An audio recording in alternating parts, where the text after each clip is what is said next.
अस्सलाम वालेकुम दोस्तों, मोहम्मद फैसल अपनी नई वीडियो के साथ अपने चैनल हरकत में है बरकत में आपकी खिदमत में हाजिर। और मेरे साथ मोहम्मद ताहिर खान। हाँ जी, अस्सलाम वालेकुम। क्या हाल है फैसल साहब? Welcome. I am chilling. I am very happy from highlights of life. अब कुछ हरकत में आई है बरकत। अब आई है कुछ जिंदगी में हाइलाइट्स ऑफ लाइफ में कुछ लाइफ। हाँ, आप क्या कहते हैं? बिल्कुल। ये हम मेनली हमारा टॉपिक आज जो डिस्कशन का है वो टीम सिलेक्शन ही है जो टेस्ट के लिए की गई है साउथ अफ्रीका की सीरीज में। तो full credit to chief selector. ये हर किस्म के प्रेशर, हर स्क्वाड किस्म की सिलेक्शन है, स्क्वाड है, अभी टीम नहीं है भाई। हाँ, पसंद हाँ जी, हाँ जी। नापसंद को जो है वो बालाए ताक रख के, और जो लोग डिजर्विंग प्लेयर्स थे और बहुत अरसे से डिजर्व कर रहे थे, परफॉर्म कर रहे थे, लेकिन उनको जो है मौका नहीं मिल रहा था। हाँ जी, तो हम बात कर रहे थे कि भाई टीम सिलेक्शन जो है, जिस तरह स्क्वाड सेलेक्ट किया है उन्होंने, तो असल में जो डिसीजन मेकिंग होती है ना, उससे अंदाजा हो जाता है आपकी नीयत का, कि अगर तो अच्छा, आपकी नीयत है। ये एक सेकंड रुके, एक सेकंड रुके, एक सेकंड रुके। मैं ये चाह रहा हूँ कि पहले स्टार्ट इससे करें कि भाई जो गए हैं वो गलत गए हैं, सही गए, डायरेक्ट उधर से आए, फिर हम आखिर में वसीम की नियत या वसीम की जो भी आगे की इंस्पिरेशन है उस पर बात करेंगे कि क्या क्या। पहले जो गए हैं उनके बारे में बताएं। लोग जो है ना सवालात कर रहे हैं कि क्यों गए। हाँ, तो चलें शान शुरू मसूद, करते हैं। अब्बास। क्या?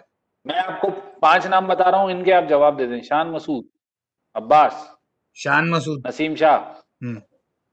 पांचों के नाम ले लूं, उसके बाद आप बताना शुरू कीजिए। हम्म। शान मसूद, अब्बास, नसीम शाह को भेजा है इन्होंने घर, हारिस सोहेल को घर भेजा है। ये टोटल 5 या 6 लोग, 4 लोग तो ये हो गए। एक और बंदा कोई है जो सोहेल खान। गया वापस? सोहेल खान, हाँ। चलें वन बाय वन आते हैं। जी बताएं, बताएं बताएं। शान मसूद की तो परफॉर्मेंस सबके सामने, ठीक है जी। तो हम्म। उस पर तो कोई डिबेट ही नहीं है, उसने तो किसी भी हाल में ड्रॉप होना ही था, ठीक है। सोहेल, और सोहेल खान बेचारा। सुहेल खान के लिए बड़ा वैलिड रीजन दिया है कि भाई हम जो सिलेक्शन हमने जो की है वो हॉर्सेस फॉर द कोर्सेज देख के की है।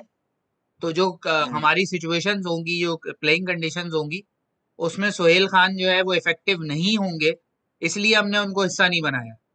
अदरवाइज उन्होंने ये नहीं कहा कि फॉर्म अच्छी नहीं है या ये अच्छा नहीं है या वो अच्छा नहीं है। तो इस बेस की हारिस सोहेल। बुनियाद पे, और एक दो प्लेयर स्क्वाड में ऐसे होते हैं जो सिचुएशन के हिसाब से सेलेक्ट होते हैं और ड्रॉप हो जाते हैं, तो it make sense. Haris Sohail. Haris Sohail. Haris Suhail को तो समझ नहीं आती कि टेस्ट टीम में रखा हुआ क्यों था। 4 साल में उसने कितने, एक या दो फर्स्ट क्लास मैच खेले। 19 और फर्स्ट क्लास में, जिसमें से 18 पाकिस्तान के लिए। तो आप जो है 2016 से। इस बुनियाद पे उसको खिलाए चले जा रहे थे कि भाई ये रन करेगा, लेकिन वो न्यूजीलैंड की सिचुएशन में आपने देखा एक्सपोज हो गया। उसके अलावा मोहम्मद हाँ अब्बास, जी, नसीम शाह।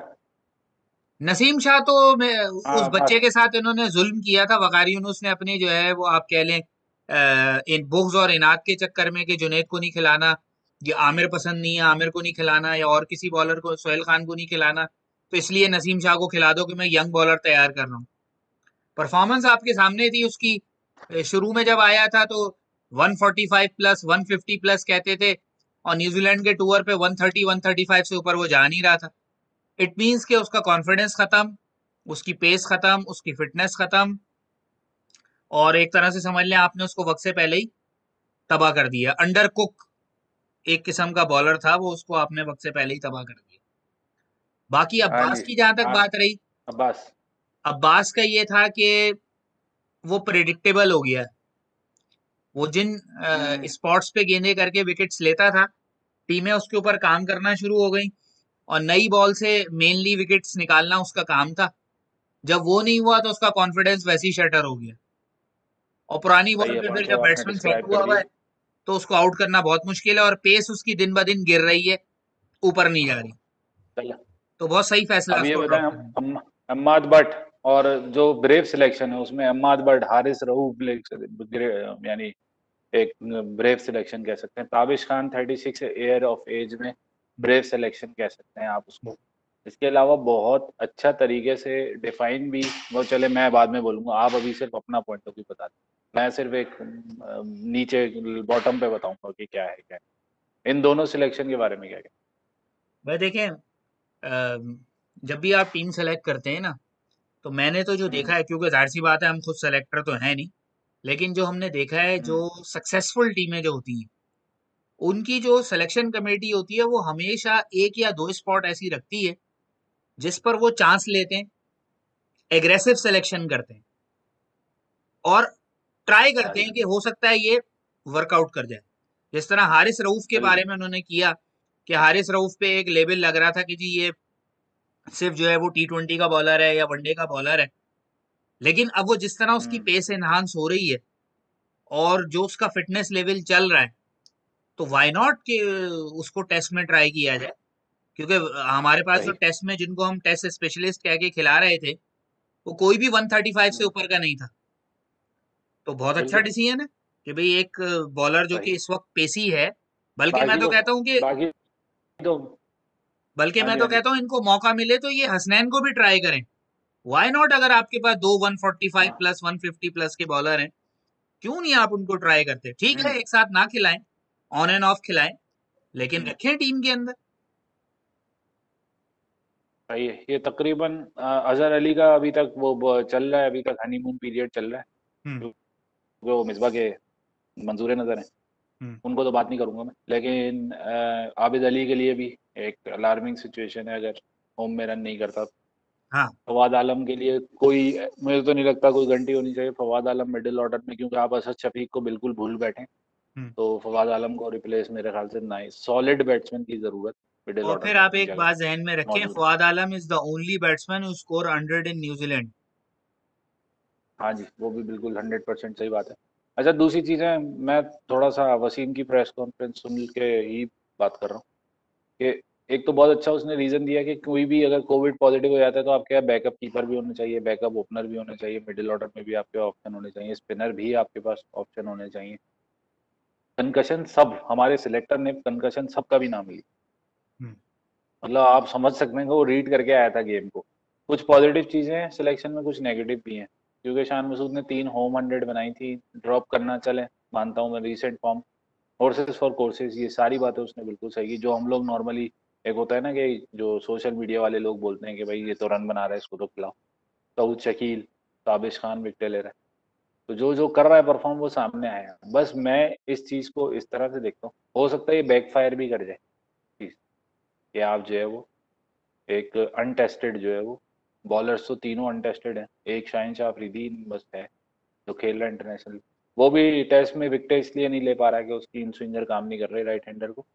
लेकिन बाकी तकरीबन मोर और लेस ऊपर से लेके नीचे तक तकरीबन सेम लोग हैं। सऊद शकील, अहमद, बट ये लोग जो हैं ये इम्पैक्ट भी डाल सकते हैं, और ये हो भी सकता है कि नेगेटिव भी हो जाए, कुछ भी हो सकता है, अभी तक हमें कुछ नहीं पता। ताबिश खान भी अभी हमें इंटरनेशनल में देखा नहीं, लेकिन पोटेंशियल पर पिक करना बहुत ब्रेव डिसीजन। बिल्कुल। ये पोटेंशियल पे पिक किया है वसीम ने, ये बहुत अच्छी चीज कही। हाँ। क्योंकि सब कुछ यही नहीं होता कि, अच्छा उसने बहुत डिटेल में बताया भी, लोग सवाल तो उल्टे सीधे कर रहे थे, साफी तो आपको पता ही है वो तो नंबर बनाने के लिए कुछ भी कर, तो वो साफी हजरत ये भी सवाल कर रहे थे कि आपको कैसे पता कि ये इस नंबर पे ये रन बनाए हैं। क्योंकि मुझे लगता था किसी को पूछना चाहिए था असद शफीक को कि वो 77 टेस्ट मैच खेल चुका है, तो उसका कहीं पे जिक्र क्यों नहीं आ रहा। हम्म। वो साफी हजरात जो है ना वो सब मेन स्ट्रीम होते हैं, जो सामने चल रहा होता है ना वो उसी के बारे में बात करते हैं। सबको पता है शान मसूद ने परफॉर्मेंस नहीं दी, अजहर अली ने एक में 91 बना दिया, वो सब उन्होंने, सब जो है वो इस हिसाब से चल रहा हो, तो सामने सामने जो चल रहा होता है वो उसी को चलाते रहते। हम्म।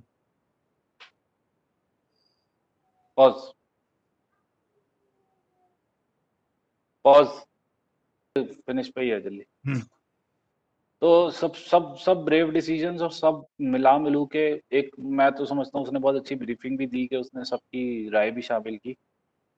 अब दो चीजें हो सकती हैं, दोनों चीजों में से कोई एक चीज हो सकती है कि मिसबा को वाकई आखिरी सीरीज दे दी है, हाँ। नए प्लेयर खिला दो, हो सकता है फेल हो जाए मिसबा, टाइट है फिश हो जाए उनकी।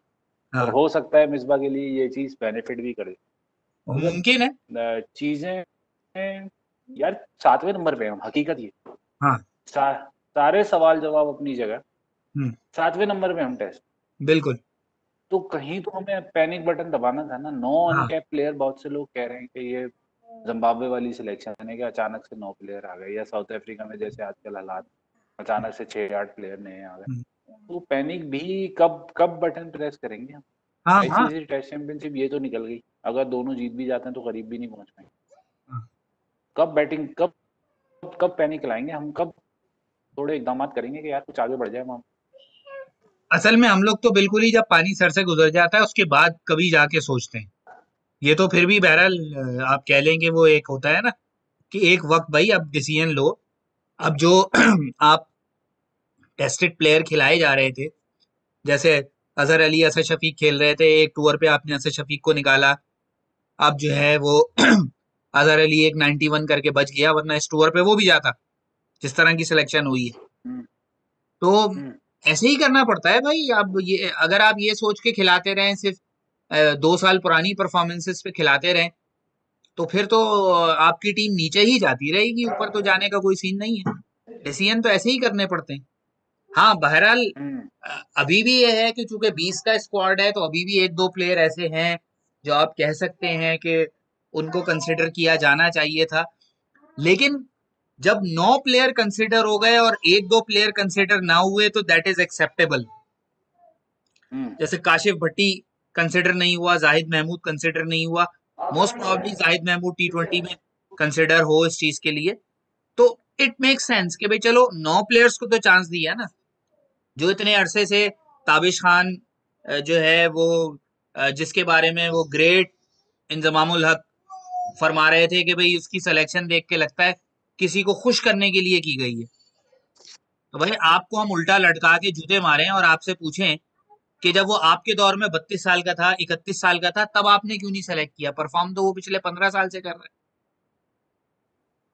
मुझे अजीब नहीं समझ में। एक्चुअली मैं ये सवाल इसलिए उठा रहा हूँ, आपको इसलिए सवाल ये कर रहा हूँ कि डोमेस्टिक सीरीज होती ही डोमेस्टिक परफॉर्मर्स को खिलाने के लिए, कि हम्म, अगर उनका कॉन्फिडेंस है इंटरनेशनल लेवल का और वो लोहा मनवा सकते हैं तो उनको चांसेस देता है।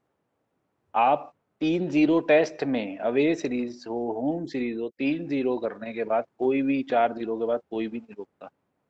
और टेस्ट क्रिकेट में ओपनर्स ढूंढना और वनडे क्रिकेट में और T20 में मिडिल ऑर्डर ढूंढना आज के दौर का सबसे मुश्किल काम।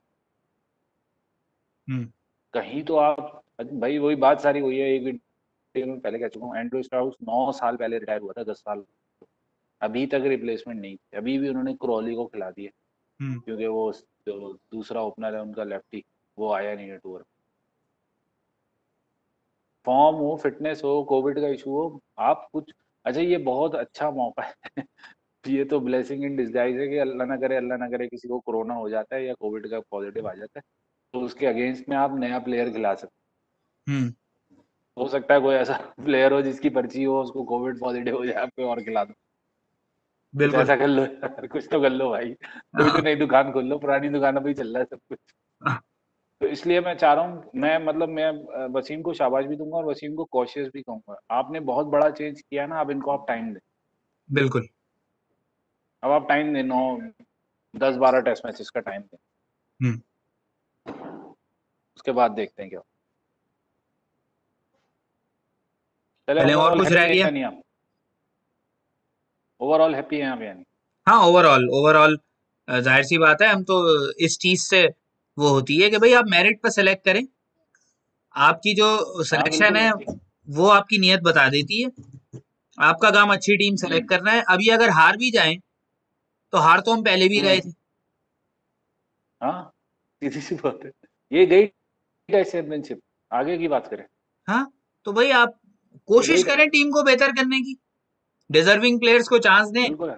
परफॉर्म नहीं करेंगे तो फिर उनके पास कोई रीजन नहीं रहेगा कि भाई डिजर्विंग प्लेयर्स को चांस नहीं देते। भाई दिया तो था और होम सीरीज में दे रहे हैं, चांस ये दें और उनको, अच्छी बात है। कंसिस्टेंटली खिलाएं। जैसे जैसे मैं कहना नहीं चाहूंगा क्योंकि इमामुल हक का फॉर्मेट नहीं था, हम्म, उसको आप टेस्ट मैचेस में रख रहे थे ना, टीम के साथ रखें। हम्म, अगर टीम के साथ रहेंगे ना तो कॉन्फिडेंस, तो प्लेयर जब परफॉर्म करके आता है ना तो कॉन्फिडेंस तो उसमें ऑटोमेटिक होता है।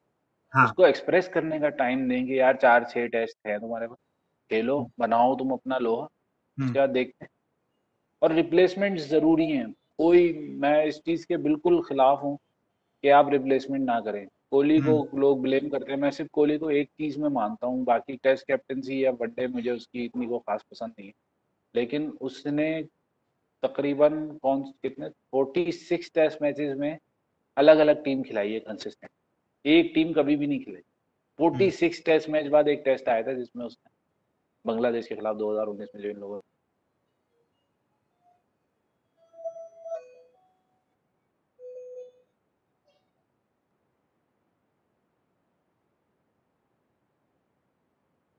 चलें जी दोस्तों, आज वीडियो को यहीं तक रखते हैं, फिर इंशाल्लाह अगली वीडियो में आपसे मुलाकात होगी।